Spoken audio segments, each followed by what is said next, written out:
Terima kasih. Saya mau tanya, kalau menjanjikan anak atau cucu itu boleh apa enggak ya? Seandainya enggak mau tidur, terus ayo tidur nanti hari Sabtu tak ajak jalan-jalan, itu tak buatkan apa-apa atau dibelikan apa, boleh apa enggak ya Pak? Itu aja, terima kasih. Mau pilih anaknya punya kebiasaan dapat upah atau anaknya mau punya kebiasaan berusaha, ya boleh yang mana aja, orang tuanya yang pilih. Itu bukan masalah bagus jelek, tapi kalau kebiasaan upah yang ditanam, nanti dia kalau bertanya dia akan tanyanya aku dapat apa. Tapi kalau kebiasaan usaha yang ditanam, nanti kalau dia sudah terbiasa, kalau dia tanyanya aku mesti apa. Terasa nggak bedanya? Ya, jadi tergantung orang tuanya mau anaknya nanti tanyanya aku dapat apa atau tanyanya aku mesti apa. Kalau Uti bilangnya kalau ayo tidur, nanti kalau kamu tidur nanti hari Minggu kita pergi kemana, ya itu artinya Uti pakai format upah. Ya, dengan kalimat itu artinya Uti membangun kebiasaan dia minta upah karena dia dibayar. Ya, kalau kamu tidur, kamu aku bayar. Ya, tapi kalau mau menanamnya kebiasaan usaha, maka kalau situasinya seperti itu, kalimatnya dibalik. Ya, kamu mau nggak jalan-jalan kemana itu? Ya, kalau dia bilang mau, baru ya. Kalau kamu mau, Minggu besok kita ke sana, tapi sekarang tidur dulu. Ya, kalau formatnya begitu, artinya dia yang bayar. Ya, jadi tergantung orang tuanya mau orang tuanya yang bayar atau anaknya yang bayar. Kalau mau anaknya yang bayar, formatnya mesti format usaha. Jadi yang kita mau dia lakukan itu menjadi harga untuk mendapatkan yang dia mau. Ya, atau untuk menghindari yang dia nggak mau kalau tawarannya resiko. Ya, tapi kalau maunya biasain yang dia dibayar, ya yang kita mau menjadi tugas. Ya, jadi tergantung orang tuanya pilih dulu mau menanam kebiasaan dapat upah atau menanam kebiasaan berusaha. Ya, kok formatnya yang diperhatikan supaya nggak kebalik-balik. Kalau kebalik-balik nanti tersesat.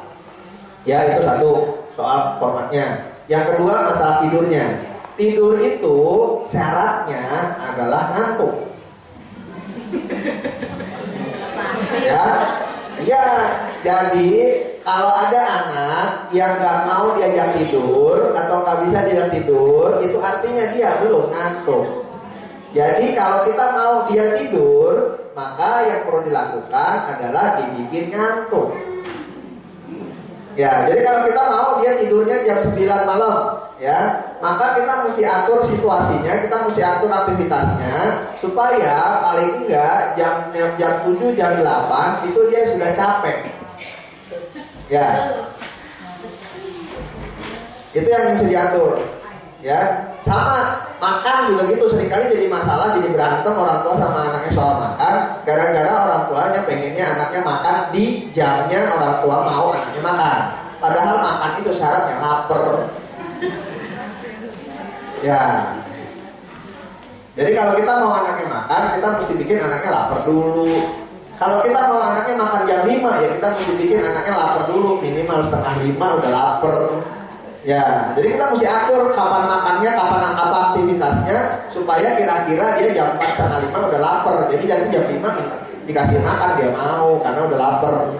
Ya, sama ngantuk juga tidur juga gitu. Kalau kita mau dia tidurnya jam 5, ya minimal jam 4 dia mesti sudah mulai ngantuk. Jadi diatur aktivitasnya supaya jam 4 sudah capek.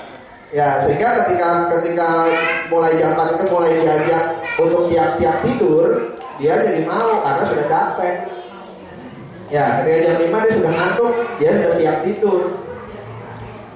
Ya, tapi kalau belum ngantuk ya wajar kalau anaknya susah diajak tidur. Ya, itu sih. Ada lagi? Ini Pak, kan untuk sekolah. Kalau kakaknya itu kan sudah saya sekolahkan di kelas 2, sedangkan adiknya masih TKP. Ya. Ini saya bingung mau saya sekolahkan di sana atau sekolah lain gitu loh Pak. Oke. Soalnya pengalamannya kakaknya ini kok kayaknya sekolahnya itu nggak kurang bagus gitu. Sedangkan saya pikir kalau dipisah dari kakaknya nanti gimana gitu, ada 2 sekolah. Iya. Saya sudah bikin SD. Ya kalau soal itu sih bukan tergantung anaknya, tergantung orang itu, masalahnya pertimbangannya bisa pertimbangan efisiensi ya supaya nggak repot ya, atau pertimbangan kebutuhannya ya, orang tuanya butuhnya dibantu apanya ya. Jadi pilihannya bisa saja adiknya ikut di sekolah yang kakaknya sekarang, bisa saja bisa sekolah, bisa saja kakaknya ikut pindah ke sekolah yang dimasukin adiknya, jadi tetap satu sekolah tapi kakaknya yang pindah sekolah. Ya, kenapa? Bisa aja kalau tahun ajaran baru dia masuk lagi. Kenapa nggak bisa?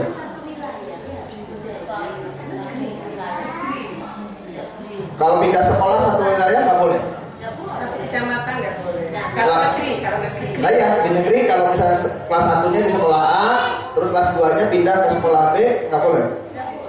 Oh, ya kalau ada aturan, kalau ada aturan itu saya nggak ngerti. Kalau nggak boleh pindah sekolah satu wilayah. Tapi ya kalau ada aturan begitu ya berarti kalau kamu repot ya mesti dijadiin satu adiknya ikut di situ juga.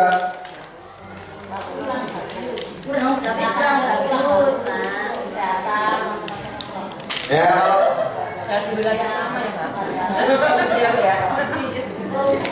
ya kalau itu kan berarti bicaranya kebutuhan. Kalau orang tuanya merasa bahwa sekolah itu tidak memenuhi kebutuhan orang tuanya, ya adiknya disekolahin ke tempat lain. Tapi ketika adiknya sekolah di tempat lain, kakaknya tetap di situ, kan kakaknya tetap terima nggak bagus.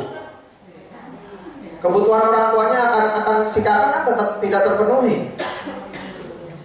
Ya, tapi kalau ada aturan bahwa kalau negeri nggak boleh pindah-pindah satu wilayah, ya berarti kan pilihannya ke sekolah swasta atau pindah wilayah. Kalau pindah wilayah sama jauh. Ya. Jauh tapi bagus. Ya, jauh tapi bagus itu akhirnya totalannya jadi nggak bagus juga karena anaknya capean. Mamanya yang capek. Ya apalagi. Iya, soalnya zaman sekarang ini kalau anaknya anak sekolah sampai SD bahkan sampai SMP dia masih antar jemput sendiri. Kalau ya, karena memang zamannya susah. Kalau zaman dulu kelas 1 SD aja udah berangkat sendiri sekolahnya.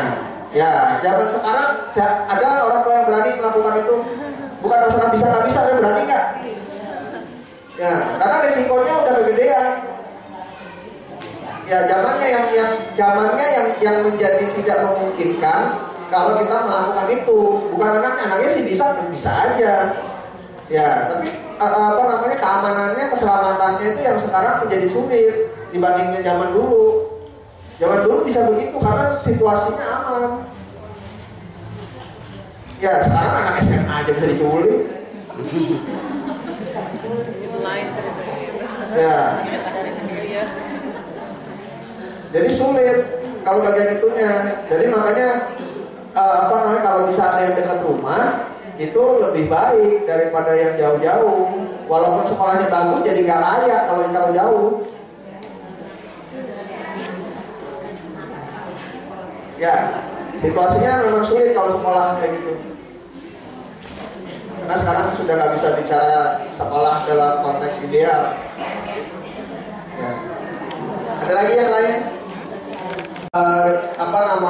Kalau situasinya seperti itu sebetulnya anaknya bukan mau ganggu. Itu sebetulnya masalahnya karena anaknya dianggurin. Ya, nggak usah anak sekecil itu. Kita pun kalau dianggurin kan juga bete, terus cari-cari kerjaan ya kan. Ya, cuma karena kita udah gede, jadi cari-cari kerjaannya nggak kayak dia tuh jalan-jalan begitu kelayapan. Ya, makanya sekarang ketika mulai ada handphone yang bisa berfungsi macam-macam itu jadi laku. Kenapa? Karena ketika kita nganggur, bosen, bisa mainan. Ya, Jadi kalau kita mau pergi ke tempat yang bukan tempatnya anak-anak atau aktivitasnya bukan aktivitasnya anak-anak, maka dari awal kita yang perlu siapin fasilitas buat anaknya supaya nggak nganggur. Ya, karena kalau anaknya nganggur, nanti anaknya cari kerjaan.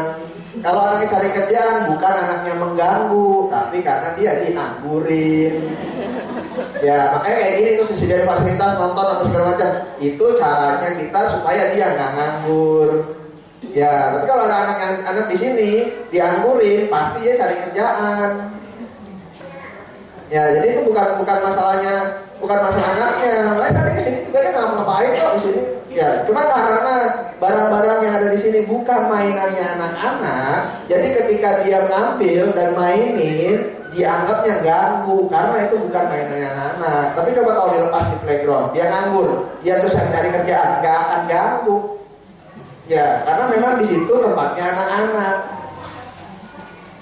Ya, jadi itu yang apa kita perlu perhatikan. Jadi kalau memang